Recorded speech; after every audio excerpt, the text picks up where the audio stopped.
Muy buenos días, encantada. ¿Qué tal? A ver, señora Belarra, vamos a repasar la situación. Estábamos hablando de dos barcos, los dos que provenían de India, los dos que llevaban armas y al menos uno de ellos que iba camino de Israel.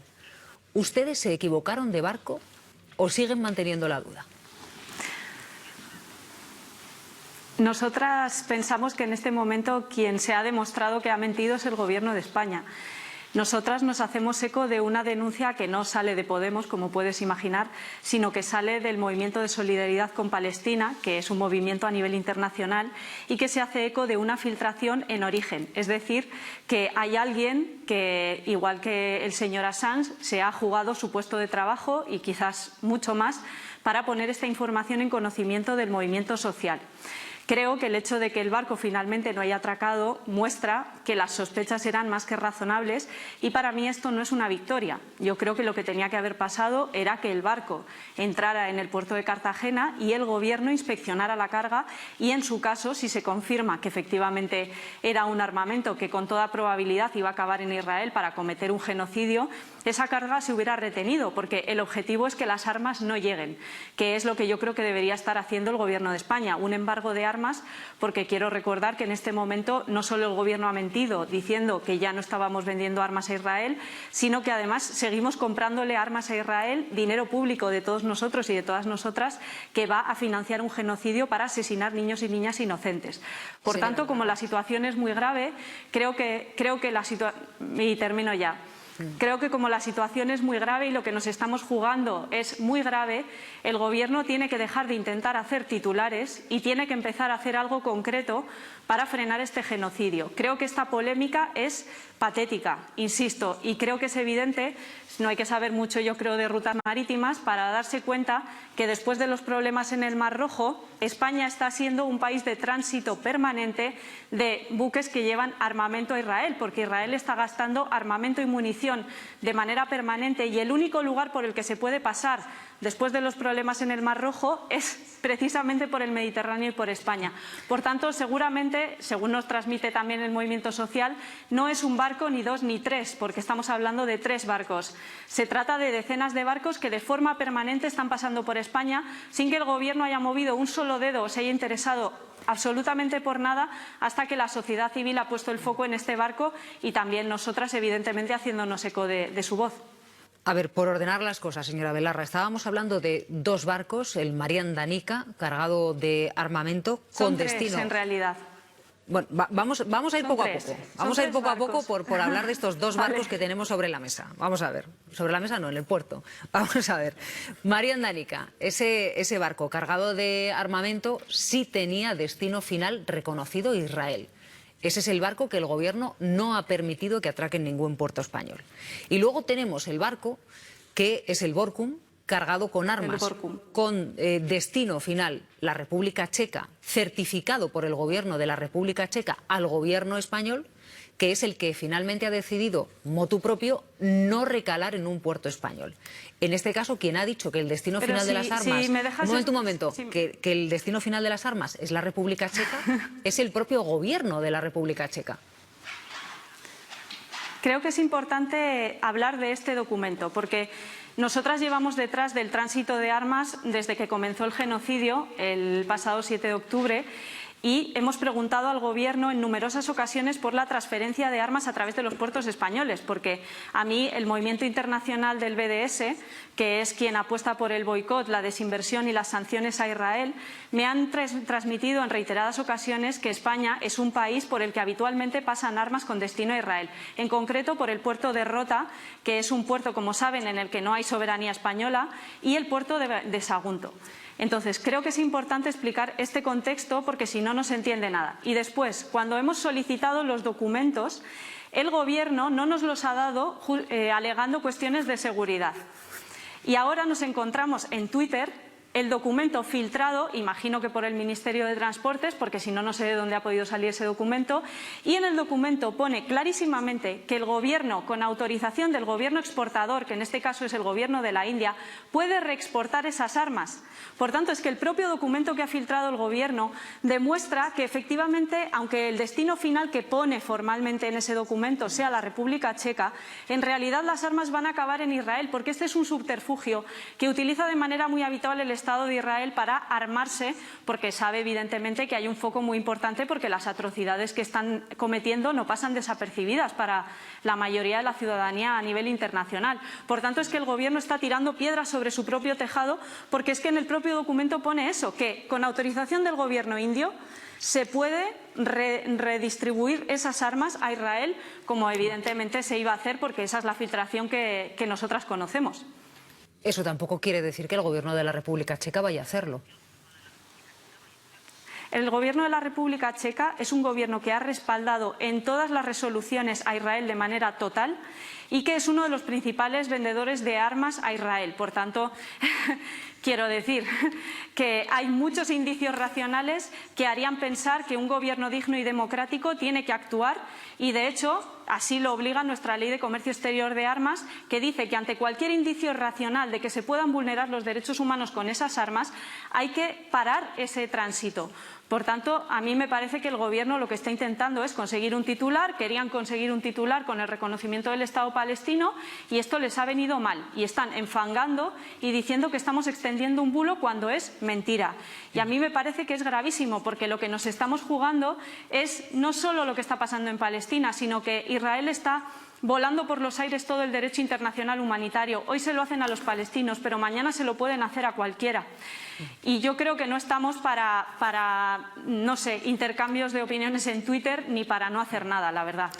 Bueno, vamos con otro asunto, señora Belarra, porque ustedes han registrado en el Congreso una proposición de ley para una propuesta para intentar renovar el Poder Judicial, promoviendo un cambio de mayorías, y resulta que sobre esa proposición de ley se ha pronunciado en las últimas horas el presidente interino del Poder Judicial. Vamos a escucharle.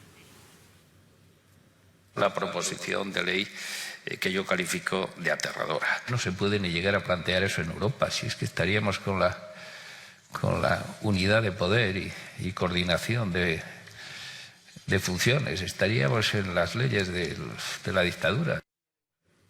Estaríamos en las leyes de la dictadura. ¿Usted cómo lo ve, señora Belarra? Bueno, creo que él habla mucho más, con lo que dice habla mucho más de sí mismo y de lo que está haciendo el Consejo General del Poder Judicial que de nuestra iniciativa legislativa. En realidad, para que lo entienda todo el mundo, el Consejo General del Poder Judicial es el gobierno de los jueces y en este momento lleva sin renovarse 5 años. Es decir, que es como si el Gobierno de España llevara sin convocar elecciones generales 5 años. Eso solo tiene un nombre y es golpismo judicial.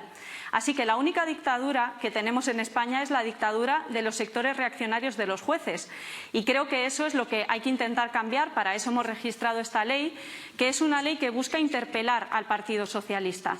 Porque nosotros vemos que desde hace un año el Gobierno no gobierna. En el momento en que le han quitado el motor Podemos al Gobierno, el Gobierno no hace absolutamente nada. Y sin embargo, el presidente del Gobierno, con esos 5 días de reflexión que se tomó, señalaba que nuestra democracia tiene problemas muy profundos que necesitan una respuesta.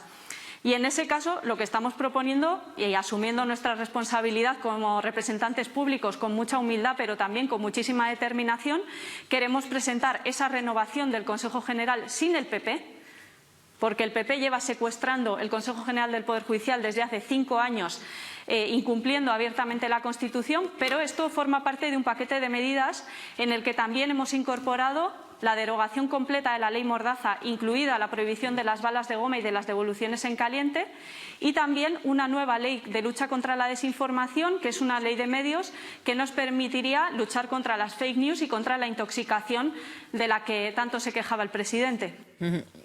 ¿Puede darnos algún detalle de esa ley que propone para luchar contra los bulos y la desinformación, señora Belarra?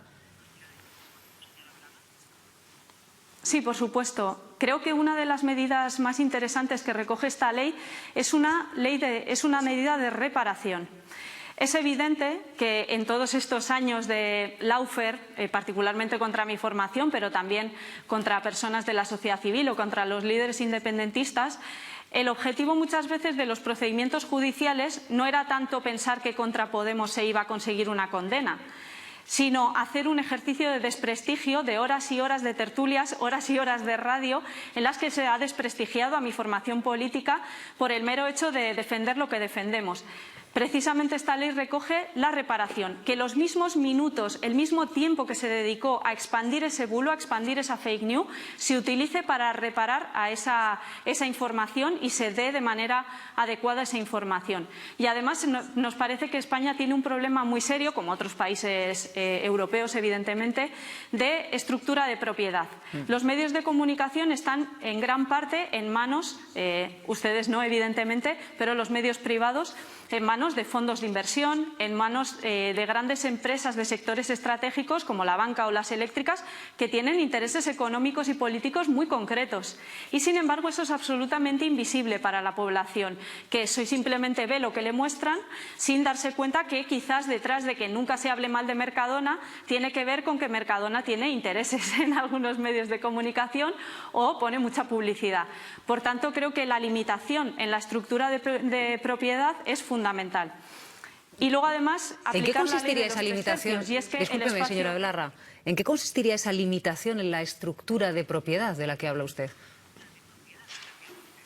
Bueno, el detalle es bastante más elaborado, pero para que se me entienda, por ejemplo, que las empresas de sectores estratégicos, como la banca o como las empresas eléctricas o los fondos de inversión, no puedan poseer más del 10% de un medio de comunicación.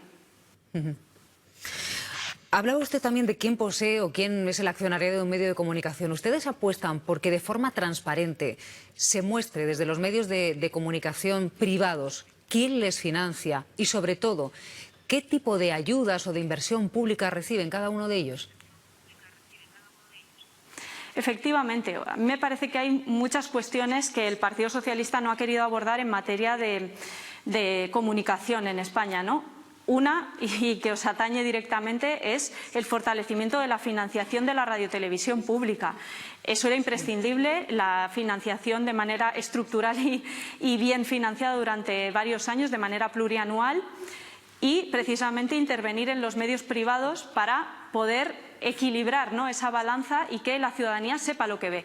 Una de las medidas que incluye la ley también es que, igual que nosotros los representantes públicos tenemos que hacer pública una declaración de bienes y una declaración de actividades, quien presenta un programa de televisión o de radio de mucha audiencia o es director o directora de programas de un gran medio de comunicación tenga que hacer también una declaración de bienes. Porque a mí me gustaría saber cuáles son los intereses económicos que tiene el señor Pablo Motos. Me gustaría saber qué intereses económicos tiene el señor Antonio García Ferreras, porque me parece que eso es interesante para saber y entender qué tipo de información dan en sus programas de televisión. Así que eso recoge también la ley de medios. Esperemos que salga adelante con el apoyo de la mayoría progresista. Yone Belarra, secretaria general de Podemos, gracias por habernos acompañado. Un placer. Hasta luego, Ana.